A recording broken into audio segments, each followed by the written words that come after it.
Hello and welcome on Sports Update on Trust TV. I'm Adeni G. Well, we'll be looking at sporting activities across the globe, focusing on Nigeria, and we'll be giving you update in the world of transfer. A lot of players moving here and there, even coaches being assigned by some club. But we start from Super Falcons story. Super Falcons right now, as we speak, they are in Australia, New Zealand, where they'll be co-hosting there for the next World Cup starting in a few days' time. But right now, Super Falcons to play Australia club, Lions Football Club, in a World Cup warm-up match, and at least they want to fine-tune that team ahead of the Mondial. Right now, the players are battle ready, really focusing on how to do well in this competition. So far, Nigeria have been at every World Cup that have taken place that has to do with women, and this time around they said they want to get to at least semi-final. That's what they're set for themselves, coming from their skipper, that's Nuel. Well, that's particular story. Super Falcons to play Australia club, Lions FC. I have in the studio Asmau, Karofi, good to have you on the show. Yeah, it's good to be back. And also Nuel, Samson. Let's run through this particular story together. Our ladies, they'll be playing against Lion FC, and they need this particular match to fine-tune ahead of the World Cup. World Cup is starting. Today is 13. In the next 7 days now, there is no hiding place anymore. They just have to start. Yeah, the ladies should be careful. Because now you're playing a warm-up match against a team there. They should be careful so that they won't just get injured. The warm-up match is, to me, I don't think they need it. They should have played it probably before traveling to Australia. But no, you have they still need it. No, I actually think they need it because but injuries. No, I understand where you're going. We understand where you're going with this, but we talked about how they needed the warm-up, you know, they needed the training. They haven't had much of that. They needed to build the chemistry. And they're trying to shut out all the negativity, you know, and the drama outside the field. So they're trying to get their mentality into the game and start what's necessary to do for the World Cup. But injury is what I'm scared of. But because as you speak right now, Zambia goalkeeper Nadi has got injured. She has been sent home from the World Cup. So they need to be very careful because very careful. Playing against such a club, the club, they don't have anything to lose. I mean, it's a warm-up. It's good. It's nothing intense. They'll just be careful, like he said. It's a warm-up. It's nothing intense. Injuries happen in training. Then it's a match. Now, possibly you don't know probably this team. Some of the players who want, I want to try and show my only fear is that we are playing Australia. I hope because we are playing Australia and Lions FC is in Australia. I hope the Australian team, the soccer rules, as they go, they will not go and tell them. We're not deal with them. Azizat. It's scary. No. Serious. Now I begin to pick. No, it's risky because one more should be. Do you know before. what you sound like? No. But even though it's funny, but really, we are playing Australia. We have Canada, Australia, and Ireland in our group. That's just the Nigerian you talking. But no, yes, now. I have to be Nigerian first. If you want to play the warm-up, maybe 30 days. Maybe if you can 15 days, so that somebody can get if you have if you have probably an hamstring, probably within 2 weeks, 3 weeks. Have some faith. The same faith as Zambia got. Their goalkeeper, their best goalkeeper is already in Lusaka or there, or on our way to Lusaka. Seriously, you have to be careful. Lady, if you know the way they call them the Copper Queens, the way they are playing football now, really, they are doing so well. I'm talking about Zambian team. Okay. If you remember, they dealt with us at the Women's Nations Cup. Seriously, they dealt with us. So I saw their match with Germany too. That same Zambia now. They defeated Germany. Friendly, they defeated Germany. Now the keeper is and now their best goalkeeper, number one, is going home. Now they will feel her because no matter how they want to say, okay, this is an opportunity for another goalkeeper to showcase herself. Like that. The first choice, their best, is going home. And that could actually have effect, psychological effect on the other player that, yes, wow, our best goalkeeper is going, who will man the post? Okay, we have 2 other goalkeepers. But really, would they be inviting another goalkeeper to come to Zambia now? Australia now? It's probably a lucky ball because now for you being the first choice in the keeping line, you are the second choice and third choice are not as good as you. So that's why you are the first choice. So she going on injury now. It's a big blow for them, and that's why I don't want to happen to Nigerian female team. Okay. They are our hope now. Since these guys are always doing anyhow. Let me use the word. They are chalet. So they are our hope now. So please, they should be careful. If the boy is coming, the girl is coming, the other opponent is coming, jump. Even if they beat us, let them beat us. No problem. Just fine-tune yourself, right? Okay, let's listen to our own, is it India or Pakistan mindset? Since you said the Nigeria in me is one talking. No. What I'm talking, honestly, do you have any idea how the both of you sound right now? No, because to be candid, to be sincere, we are playing Australia in our group, and we are facing that. It's just like it's something that you can add up. What is it? What's Clara? You say, how is that? Break her leg. Give her. But seriously, Lion FC is from Australia. We are playing Australian team. I just hope what I'm thinking. Lion FC will not be like, okay, we're gonna deal with them. Do you know this thing where I don't know if your culture does it, but in my culture there's this thing where a bride to be is not supposed to walk. She's not supposed to go to the kitchen. You know, she's not supposed to do any heavy lifting in case of injury because she's going to look her perfect self. Okay. You sound like those mothers. That is how we are in Nigeria. So that's supposed to be. Nigeria. Let me adapt that culture there now and use it because let's be realistic. Injuries can come anytime. Now let's even add Asmau, to be candid. Okay. Deep down your heart, you know what we are saying. 1 + 1, really. All I am saying is it's a warm up. I know. There is nothing intense about it. Forget the name. Forget the warm up name. Okay, where is Lion FC? Forget the warm up. Lion FC is where there's match at the end of the warm up. In Australia. And we are playing. We are playing Australia, right? Yes. So. What if Lion FC now decide to go for 3 players, key players? Rashidat. Problem. It should not happen. Amen. It should. Because, amen. Seriously, our first game is against Canada, right? Yes. Our second game is against Australia, and then our last game is against the Republic of Ireland.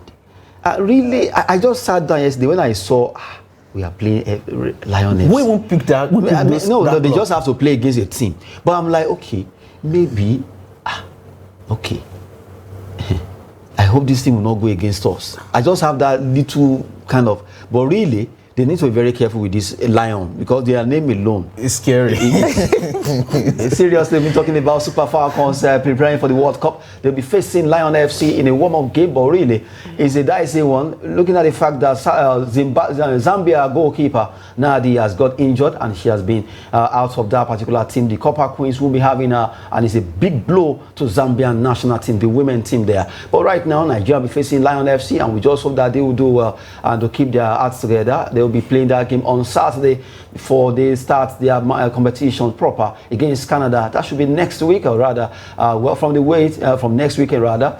From the way it is right now, the World Cup is really edging closer every day, and the deed of that particular World Cup is really coming to our face right now. But for Super Falcons, they can do it by not allowing any negativity to disturb them. They just have to be focused. According to Okaranozi, all they need to do, they want to be focused and be more serious concerning these games. They don't want to talk with mouth. They want to go there and do the business very well. Well, even though Asmau has been a bit Pakistani about this, but really, we are actually afraid of concerning that. Well, let's move away from Super Falcons story. Let's talk about some transfer. Coaches moving here and there, players moving here and there. We talk about Plateau United. Plateau United, they will be playing in the MPL next season, Nigerian Premier League. Now they've signed and confirmed the appointment of Mangus and also Patrick Mancha as technical advisor and chief coach of that team. Plateau United are coming, and really the coach was unveiled just yesterday over there in the in Plateau,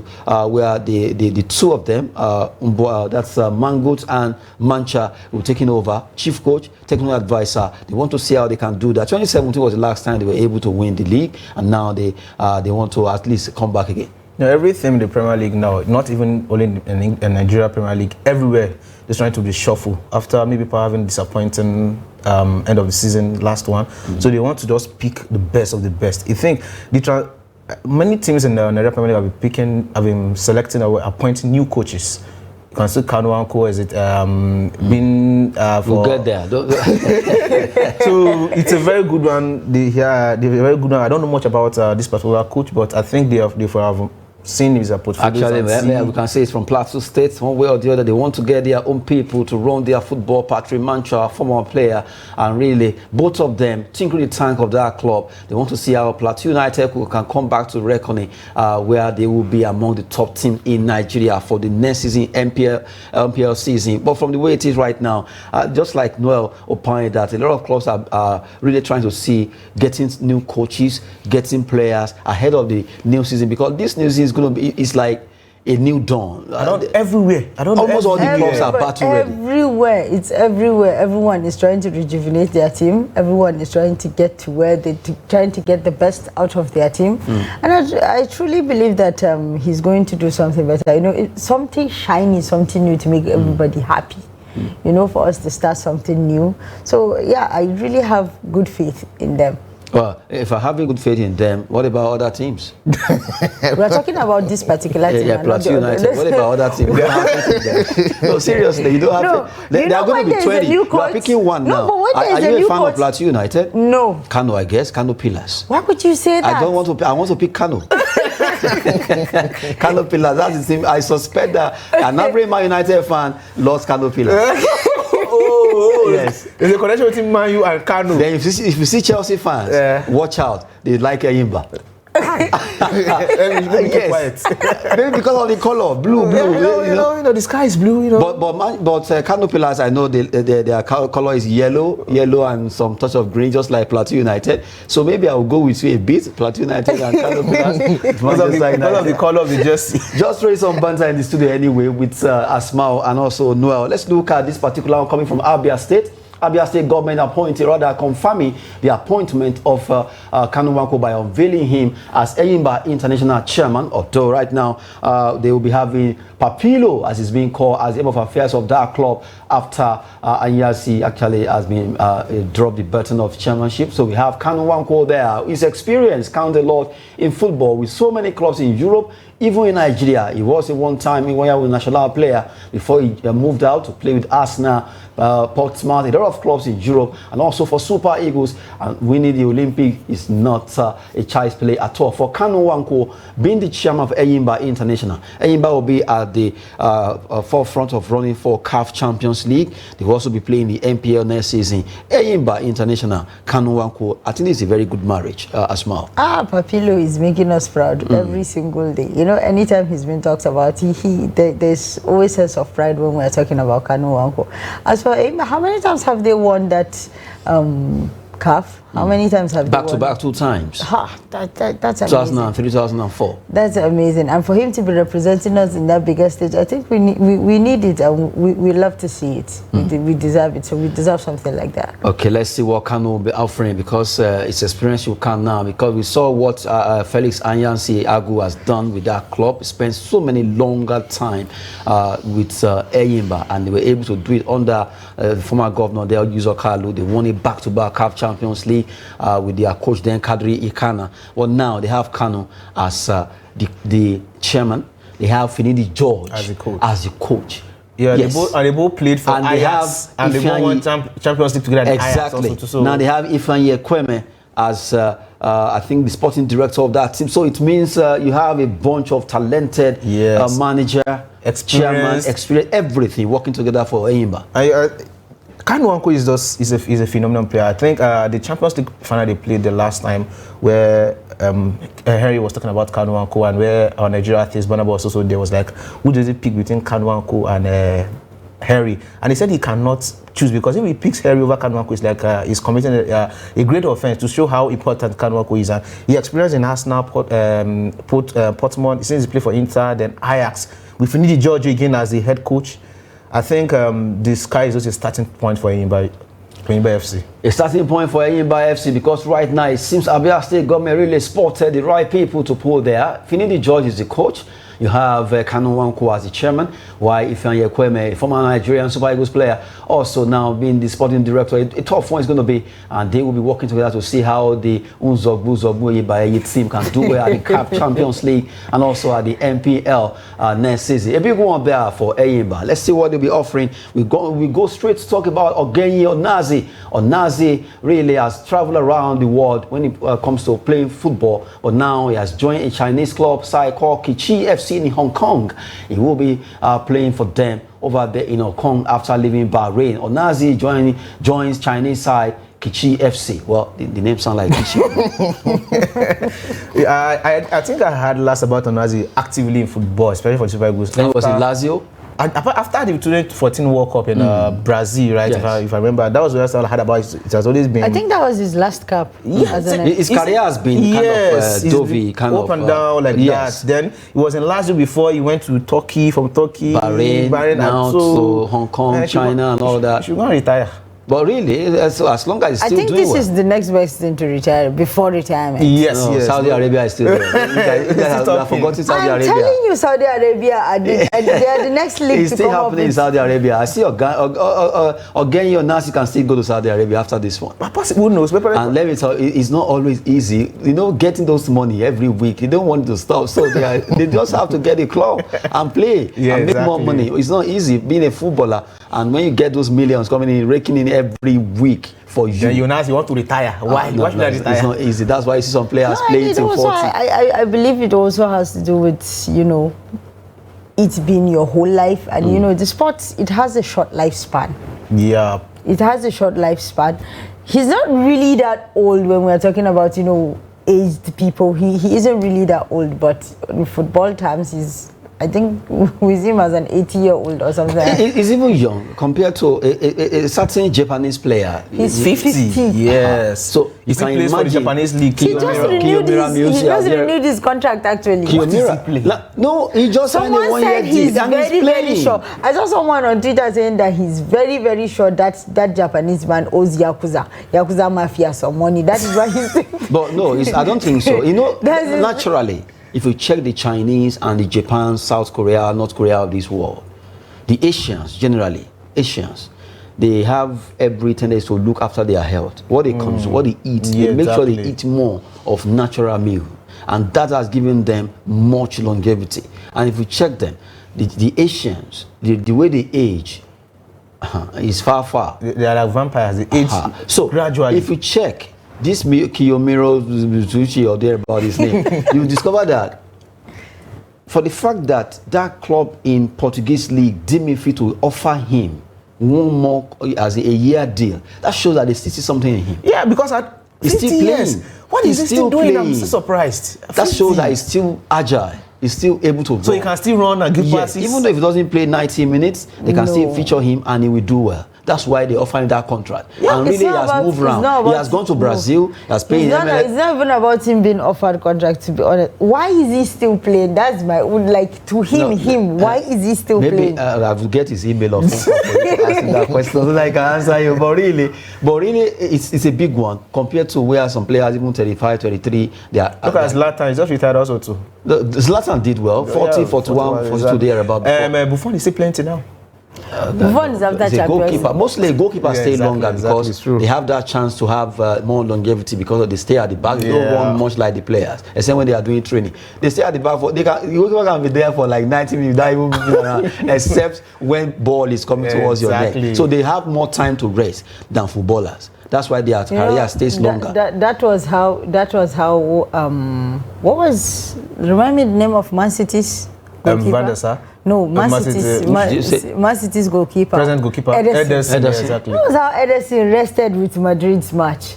We barely saw him. That's football, you know. That's football. We've been talking concerning transfers there. Quickly, let's run through some that is still here. We look at Balogun now. Leon Balogun rejoins Rangers FC over there at the Scottish League. He was formerly with them, moved to QPR, that's Quipers Ranger, and now he's back to the Rangers. He wants to win with them, to at least go, do some Power Ranger with them. Really, Leon Balogun is someone said a forgotten Super Eagles defender, but now he's coming back to Rangers. And he's 35 now. So it backs him because when he was in QPR, he went to Greece. He played in Greece. Then the journey has not been that smooth, but back to Rangers is also a good one for him also too. He never actually wanted to leave the Rangers. They just never really, renewed his contract. He's back with them now. So. Yeah. Well, we've been talking concerning Leon Balogun there, rejoining Rangers International, Rangers FC of Scotland there, where he will be at least doing the business of football next season. Good one for Balogun. Hopefully, this particular rejoining will get him the chance to get back to Super Eagles. He has been a player that has been on fringe. Well, quickly, let's talk about West Ham United. West Ham United are frustrated with Arsenal paperwork delay in selling Declan Rice for £105 million after they agreed that they will be signing the player for £105 million. But right now, Arsenal seems to be dragging feet concerning the signing of the paperwork, and that has given much concern to West Ham United. I don't know. I actually thought probably he's already a national player already. The paperwork, it's always... This would have been the best thing ever for this deal to fall through. I mean, I will pay top dollar. They are just careful. Most of them are careful. You know what? Well, I think what freaked most Arsenal fans was the fact that they saw Bruno Fernandes uploaded on his story that he's training with Declan Rice in Portugal. Yeah. And that's freaking them out. They don't want to see any overtaking news or any shock. But they should hasten up things. I don't know what's wrong with I'm sure they're doing that. Just that, when it comes to transfer terms and conditions, you have to be very careful. One of those days, then when you go and sign live for a deal, you have to, that's the contract your team has been giving out. The agent will go through it. Each word, a word can turn everything around by saying A on. You'll be seeing those legal terms, those words that sounds like, where did they get it from? Before you sign any dotted line, you have to be very careful. So Arsenal and West Ham, both of them are really trying to see how they can get this deal done. And West Ham needs money. Well, from the way it is, £105 million, I ain't joke. And Arsenal getting to sign this player will add a lot of spark to that squad. But we wait to see what will be happening concerning Declan Rice. Will he be coming with some beans to Arsenal? We wait to see that. And now we look at Chelsea. Chelsea are open to sell centre-back Trevor Chalobah. Chalobah has been a player that has been up and down with that club, but right now, will they be selling him? It is very possible because their new coach, Pochettino, wants to see how he can get his act together by getting him out of that squad for Chalobah. Chelsea, man, what's happening? It should go. That is my own. It should go. I think that's the problem with Chelsea fans. I don't get it. You always shout certain. Why would you want to sell Chalobah? Chalobah is not a player you can be confident that, okay, when you have him at the back three or the as a center defender, where you have that confidence that he can do things for you. Because if you watch most of his game, you see they just do something to him. He's off the. What is happening? So it's not someone you can it's not you can do. Some people are running 4-0, you put him to play. But when you are playing, you can't put Chalobah to play against when you are playing Arsenal, Man City or Man U, and you expect to have a good game. It's really difficult. Yeah, but all of your entire team has been having a pretty bad game. Not before now. We're talking about even last 2 seasons. Okay. It's not the player you can rely on I remember distinctively about Chelsea fans saying they cannot wait for Mount to be sold or whatever. And now that Mount is gone, you people... I never wanted him out. Okay, well, I just have to take it from you guys. Liverpool. Let's talk about the Reds now. Liverpool captain Henderson, as you speak right now, is considering leaving for Giras El Ettifaq in Saudi Arabia. He wants to join them over there, and it's possible that he'll be going to Saudi Arabia if everything goes right, due to the fact that a big amount of money will be in this particular deal. But it is just dicey, very dicey. That's just Gerrard doing his former club a favor, because Henderson is a big name that. No matter how bad he plays, he cannot be benched. Let's be honest about that. There's that English quota football. There's how certain players cannot, but that is why we are still stuck with Maguire. That's your club. Yes. Oh, I just remember Chelsea, Man United. Good one. Oh, that would have been a big one. That is why we are still stuck with Maguire. Maguire is they are still talking. Imagine Maguire being valued at 50 million. Oh my God. That's just the way it is when it comes to football. It's always a tough one. We can't just predict it. For El Fakaya there in Saudi Arabia, Henderson can still become their player. We've been talking with Asmau, Karofi in the studio, and also Nuel, Samson. Good to have you guys. Thank you so much for coming on the show. Manchester United and Chelsea, one day we should do this for both of you. Well, we just have to go now. I'm Adeni Juicy Sport. Sport is always business and fitness. Thanks for watching.